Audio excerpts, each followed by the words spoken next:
Yes, F1 now. Max Verstappen might already be the F1 champion, but as we approach this weekend's United States Grand Prix, it's the cost cap controversy surrounding Red Bull that continues to dominate the headlines.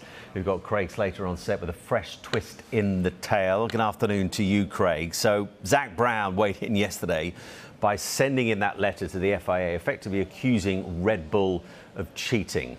What's been the reaction to that letter? He indirectly accused them. He didn't actually mention Red Bull by name, but he equated breaching the cost cap, overspending, with cheating, and Red Bull are the only team which did overspend. So, yes, it's caused a bit of a furore. Red Bull have said nothing on the record in response. No comment for them. That's because they're still in a process with the FIA and they don't want to prejudice that. They've got two options. They can either take an accepted breach agreement, which means, fair cop, but that would involve them taking a penalty, or they could contest the fact that they breached the cap in the first place via an adjudication panel.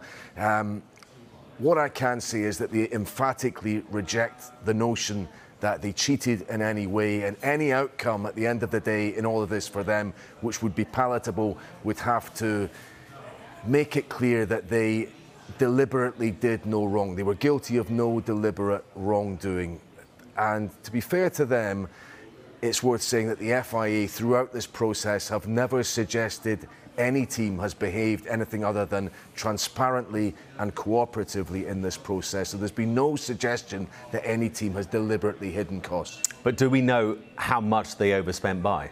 Officially, we know that it's up to $7.25 million. The cost cap was $145 million. You were allowed to go over up to 5% for a minor breach. That's what Red Bull have been found to have done.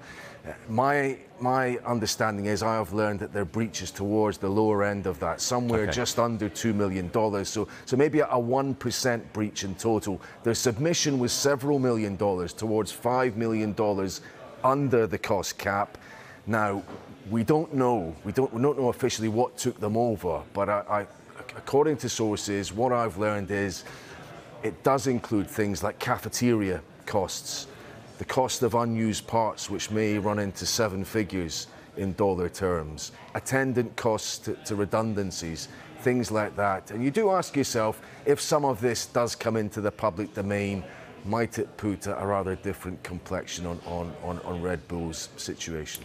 And do Red Bull have a bit of a problem with how the FIA so far have dealt with this? Well, it's taken a long time. I mean, these submissions came in March of this year. It's taken a lot of attention away from Max Verstappen's absolutely dominant world championship victory.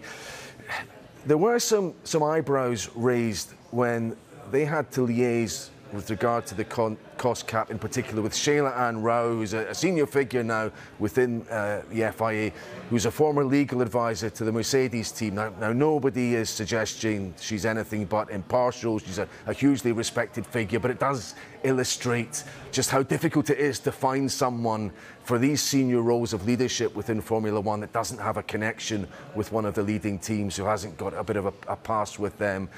So maybe that raised eyebrows from a Red Bull perspective. I think this will be sorted out just finally in a matter of days. That's what I'm hearing. It's important it does get sorted out properly. Martin Brundle is actually quoted in Zak Brown's letter to the FIA, saying that the cost cap is one of the main reasons why F1 is in such good financial health right now. So on the one hand, it has to be policed firmly, but it also has to be policed fairly. Great for now. Thank you.